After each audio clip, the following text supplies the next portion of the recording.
I'm a little bit annoyed, and I want to detail why I'm annoyed. Because there's a video of a 6'6" student beating a teacher unconscious for taking his Nintendo Switch. And if you see this video, he was just beating the ever loving piss out of this woman. And all these people that are in this video that I think is like a minute long, they just walk past. Some people intervene after a certain point, but they got people who walk past in this, and they got people saying, "Oh, well, this kid, he's obviously special needs because there's no other That's reason what this I was could happen." thinking too. That's what I was This thinking dude too. got put in handcuffs, walked past the teacher he beat up, and spit on her. This is a 17-year-old we're talking about who's about 6'6" and about 270 pounds. And deputies say that when the teacher's aide took away his Nintendo Switch, he literally sent her flying through the air. Go ahead, go with Deputy King. Look at me. You gonna be cool with Deputy King and I? I don't want to go to jail. Flagler deputies slapping the handcuffs on the teenager. Because of his age, we're not showing his face or sharing his name. He's charged with knocking a teacher's aide unconscious after deputies say she took away his Nintendo Switch video game. Telling him that he couldn't do it, she left the classroom. He chased after her into the hallway and then very violently pushed her to the ground so hard that it completely knocked her unconscious. The sheriff's office report states that his push made her go flying before she hit the floor, and that's when the beating started. And then started kicking this teacher and punching her throughout her body, face, chest, very, very violently. The report states he beat her about 15 times before Good Samaritans came to her rescue. Stand up for me.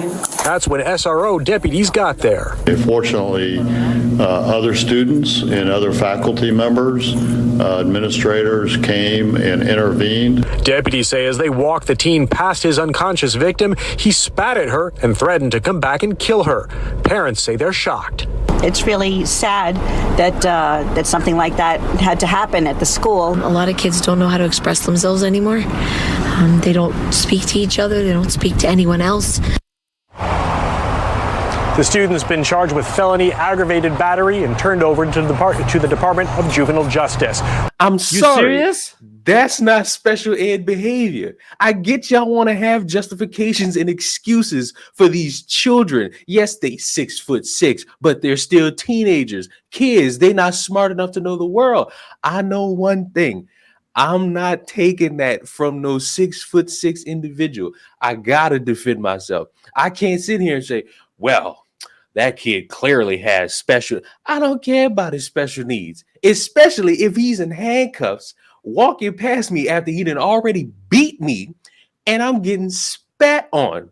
Like, no, y'all got to stop being quick with the excuses and just say, yeah, lock him up, expel him, throw him away, please, because all this over the Nintendo Switch.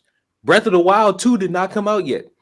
The Pokemon remakes for the Game Boy Online did not come out yet.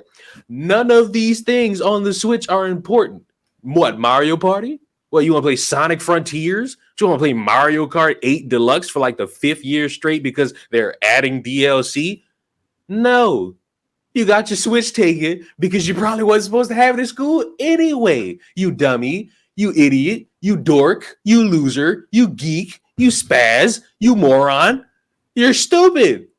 And now you're getting your just desserts. Oh, added note. After beating the teacher over taking his Nintendo Switch, after being handcuffed and then walking past her and spitting at her, he also made reference to wanting to take her life. So I'm not really feeling too bad because this is a dumb kid who brought something he wasn't even supposed to have in school, because I know when I was in school, maybe about 6 years ago in high school, you weren't even allowed to have your phone in your pocket. I know double for a Nintendo Switch. So making references to wanting to take someone's life all because they took your Switch away because you weren't supposed to have that in school, not really feeling too much sympathy for no teenager, no kid, however old this dude is, don't matter. I have no reason to feel bad for him. Who do you think is worse? This kid, the kid that shot his mother because he didn't buy him his his VR thing and it was asking about his stuff if they were charged.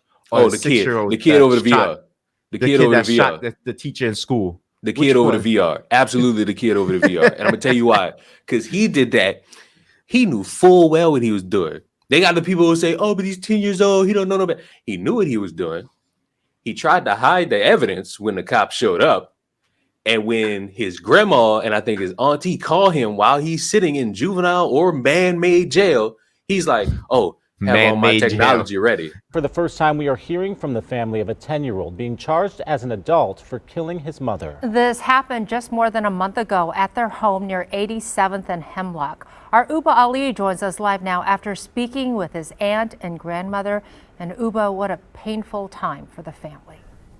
Yeah, absolutely. But they're holding on to the great memories they shared with Kiana Mann. They remember her as the life of the party, someone who adored her children. That's why they say this makes it extra difficult. It's hard because she's supposed to be here.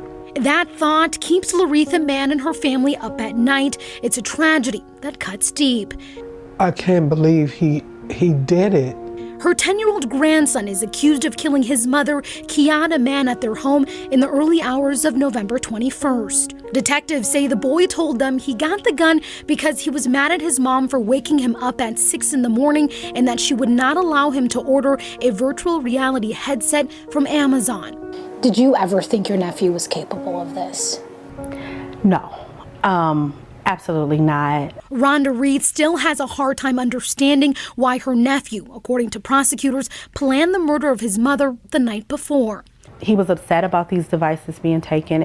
Rhonda says her nephew started going to therapy more than a year ago. He was diagnosed with mood and conduct disorder, and part of his treatment plan was to limit his use of electronics. Do you think he, as a 10-year-old, understands what he did? I don't think he understands the brevity of what he did. From juvenile detention, Rhonda says her nephew has told her he's blocked out what happened that morning and shifts the conversation. When he calls, he's just like, make sure like all of my tablets and my laptops and everything that is mine is properly packaged. So in case y'all want to pick and choose which is worse, the 10-year-old that shot his mom over VR is absolutely worse. Okay?